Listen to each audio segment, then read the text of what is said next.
নমস্কার বন্ধুরা, তোমরা কেমন আছো? আবার আরেকটা নতুন ভিডিও নিয়ে তোমাদের সামনে চলে এলাম। আজকে দিনটা সবার ভালো কাটুক। তো আমার তো সকাল হলো, আর কাজের শুরু হয়ে যাবে এখন।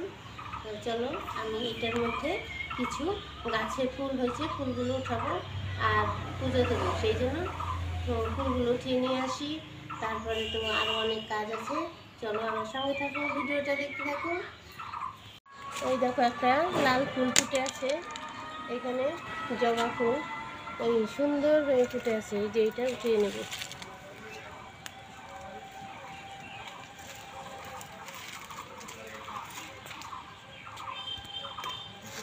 আর অনেক ধুতরা ফুল ফুটে আছে দেখো।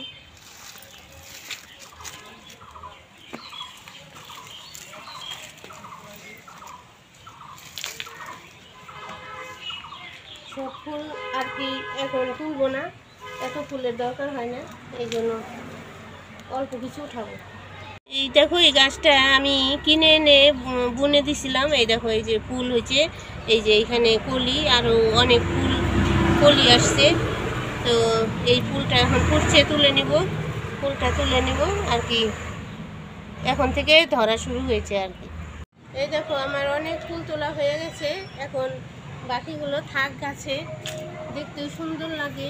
সব ফুল না তোলাই ভালো, তো অল্প কয়টা নিলাম উঠিয়ে, এগুলো গাছে থাকবে।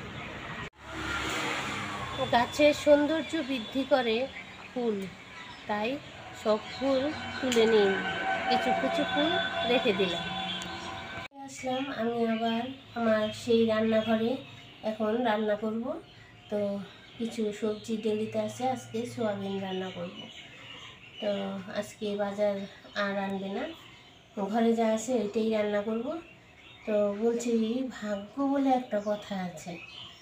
কিছু কিছু মানুষ যে কাজে হাত দেয় সেই কাজেই সোনা হয়ে যায়।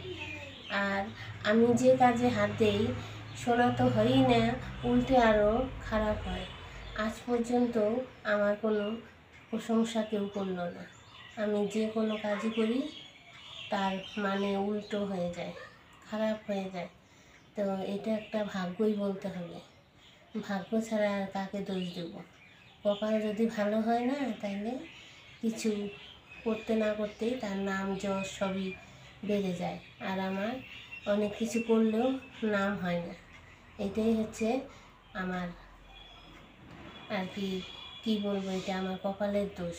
কপাল ছাড়া আর কাকে দোষ দেবো? সবই তো কপালেই, ভাগ্যর লেখা। তো এইভাবেই চলছে জীবন, ভালো মন্দ নিয়ে।